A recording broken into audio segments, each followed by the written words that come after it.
Un nombre de plus en plus important de gens se réveillent et apprennent que 99% de la population de la Terre est contrôlée par une élite d'1%. Mais saviez-vous qu'une famille, les Rothschild, règne sur tout, même sur cette élite de 1%?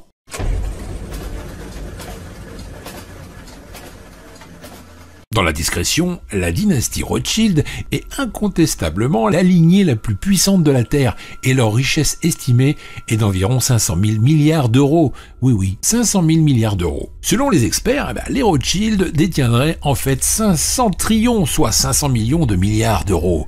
Waouh! Eh bien, sachez que si les Rothschild distribuaient leur argent à chaque être humain, sur Terre, cela ferait plus de 100 000 euros par habitant. Sympa, non? Tout cet argent provient des banques détenues et contrôlées par la dynastie Rothschild, et la liste de ces banques centrales se compte en centaines.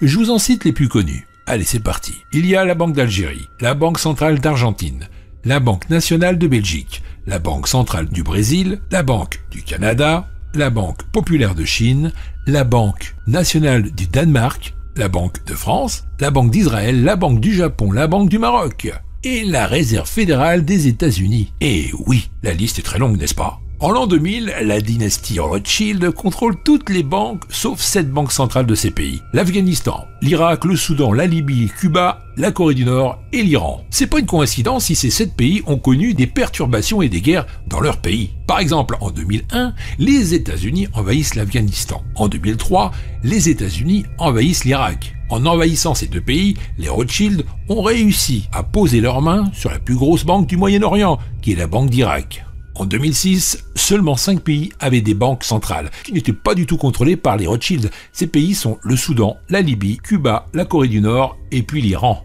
En 2011, le régime de Kadhafi est tombé. Ça, on le savait aussi. Et il a laissé la Libye à la main de qui? Des Rothschild, qui sont très satisfaits de la révolution libyenne qui a été approuvée et soutenue par M. Bernard-Henri Lévy. Et dans la même année, le plus grand pays d'Afrique en superficie, qui est le Soudan, se divise. Le Sud-Soudan devient un État indépendant le 9 juillet 2011 et sombre rapidement dans une nouvelle guerre intérieure cette fois. En 2013, seulement 3 pays restent debout et résistent encore à la main des Rothschild, qui sont Cuba, la Corée du Nord et l'Iran. Cuba ne va certainement pas tomber. Ce petit pays a tenu tête pendant des décennies aux États-Unis. Et Fidel Castro, le leader de la révolution cubaine, a tenu tête pendant plusieurs années aux États-Unis. Rappelez-vous, il a survécu à de multiples tentatives d'assassinat. Il a réprimé toute l'opposition politique sur l'île pour faire de Cuba un des fers de lance de la guerre froide. Le leader cubain a défié tour à tour pas moins de 11 présidents américains. Rien que ça. Pour la Corée du Nord, soyez sûrs, mes chers amis, que c'est très difficile pour les Américains d'infiltrer le régime nord-coréen et de créer un mouvement de résistance pour faire tomber Kim Jong-un.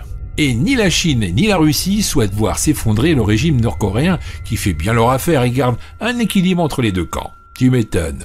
En ce qui concerne l'Iran, vous le savez très bien, l'Iran est armé jusqu'aux dents. Et c'est pas dans un futur proche que l'Iran tombera, surtout avec un PIB estimé à 412,2 milliards de dollars en 2016.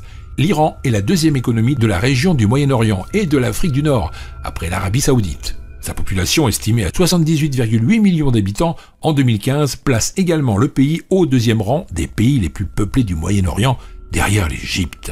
L'économie iranienne repose sur le secteur gazier et pétrolier, l'agriculture et les services se caractérisent par une présence notable de l'État dans l'industrie manufacturière et les services financiers.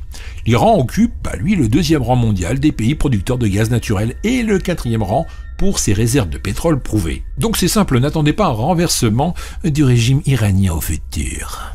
Voilà encore plein de contenu pour vous faire plaisir et pour vous apprendre des choses sur cette chaîne. J'espère que ça vous a plu. Partagez la vidéo avec vos amis sur Facebook, Twitter et les autres réseaux sociaux. Pour moi, je vous retrouve dans la prochaine vidéo qui s'affiche sur l'écran maintenant. À tout de suite, ou alors à bientôt. Ciao.